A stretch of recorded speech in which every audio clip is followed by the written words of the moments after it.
Siswa SMA Negeri 72 Jakarta yang berstatus anak yang berkonflik dengan hukum akibat merakit dan meledakkan bom di lingkungan sekolahnya disebut sebagai pribadi yang kesepian, tak punya tempat untuk bercerita, dan diduga korban bullying. Hal itu terungkap usai polisi memeriksa sejumlah saksi peristiwa pada Jumat 7 November 2025 lalu. Yang kami peroleh dari hasil penggalian keterangan maupun petunjuk-petunjuk yang ada, bahwa yang bersangkutan anak berkonflik dengan hukum ini terdapat dorongan untuk melakukan peristiwa hukum tersebut. Dorongannya di mana yang bersangkutan merasa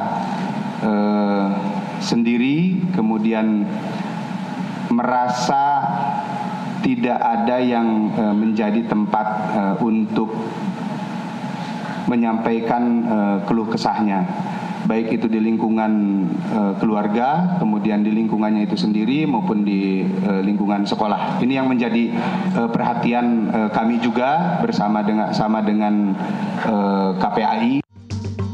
Bullying juga pernah berdampak negatif terhadap seorang mahasiswa Universitas Udayana Bali bernama Timothy Anugrah. Jenazah mahasiswa jurusan sosiologi itu ditemukan di kompleks kampusnya 15 Oktober 2025 lalu.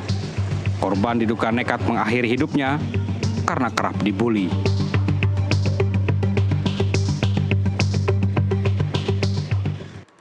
Bagaimana dampak perundungan atau bullying terhadap kondisi kejiwaan seseorang? Kenapa bisa berakhir tragis dan nekat?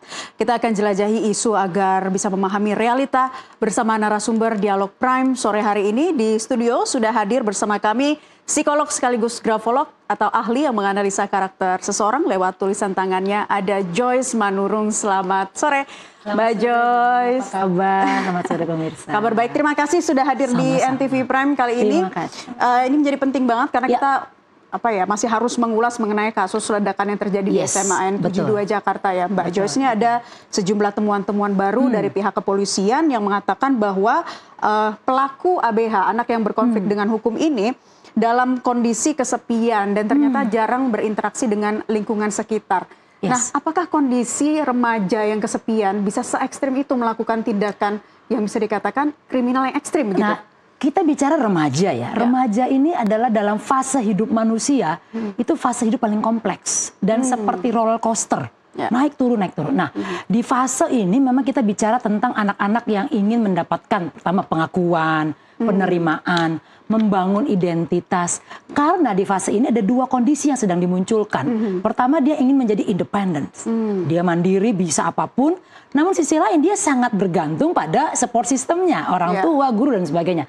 Kalau ada dua kondisi seperti ini, maka akan terjadi konflik internal.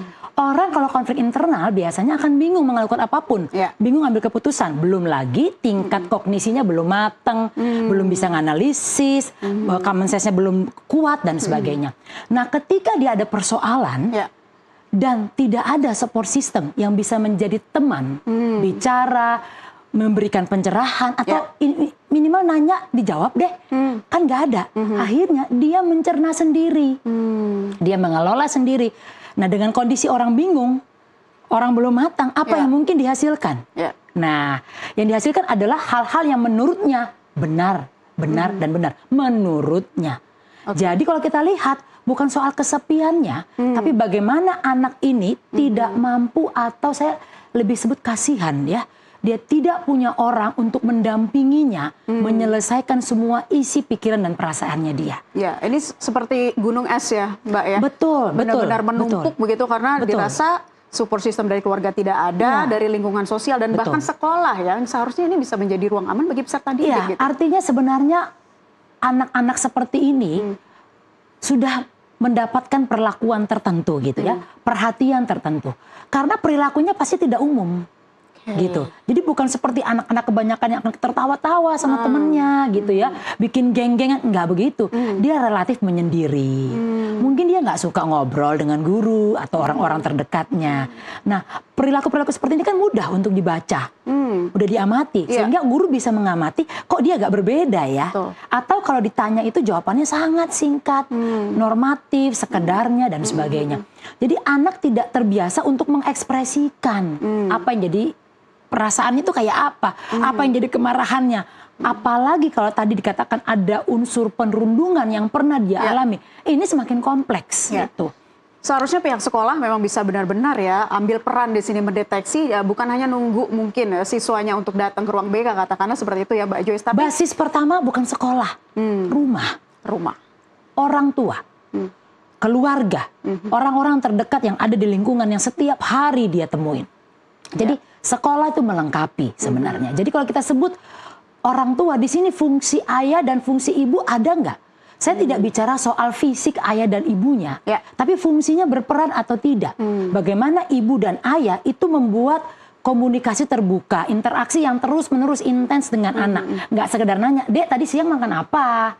Dia udah belajar belum? Bukan itu komunikasi. Apalagi menghadapi remaja ini kan sangat kompleks ya, Mbak Joyce ya. Betul. Beda parents yang mengurusi gen alpha sekarang dengan anak-anak remaja yang mungkin mereka kecenderungan untuk melihat media sosialnya juga sudah tidak bisa. Paparan media-media itu sudah membuat mereka berpikir jauh dibandingkan orang tuanya. Ada yang orang tua nggak ngerti, dia lebih paham dari itu. Sehingga barangkali orang tua juga perlu lebih cerdas daripada anaknya. Nah bagaimana fungsi kedua ini, ayah dan ibu itu ada. Kalau dia tidak ada, tanda kutip saya selalu bilang, timpang. Jadi perkembangan anak itu bolong, ada hal yang bolong di dalamnya. Gitu. Pelaku anak berkonflik dengan hukum ini di SMA 72 ini dikatakan sosok ibu tuh jauh ya, ada di luar negeri. Yang ada adalah sosok ayah. Tetapi kita belum tahu ini rilis dari pihak kepolisian seperti apa. Apakah sosok ayahnya benar-benar ada begitu ya untuk bisa menjadi orang tua yang dekat dengan si anak ini. Tetapi kalau dalam berbagai kasus remaja yang mungkin hanya memiliki salah satu peran saja, itu seperti apa Mbak biasanya? Kalau fisiknya hanya satu, sebenarnya bisa peran itu disubstitusi oleh pihak lain, pamannya, tantenya, neneknya, siapa saja. Atau ayah itu bisa memainkan dua peran walaupun tidak akan penuh. Namun dia bisa mengambil aktivitas tertentu atau cara-cara tertentu yang bisa memenuhi kebutuhan anak akan fungsi ibu. Kan feminisme dengan maskulisme beda perannya, pasti. Sehingga anak butuh dua-duanya. Namun lebih dari itu sebenarnya kalau saya lebih menyoroti soal bagaimana bentuk afeksi pada anak. Ayahnya ada misalnya, ngobrol, tapi nggak ada afeksi. Di usia remaja yang terpenting adalah afeksi, perhatian. Kita semua dunia ini tahu deh ada 5 bentuk cinta. Bagaimana mengekspresikannya? Love language ya. Benar. Nah itu boleh dipilih.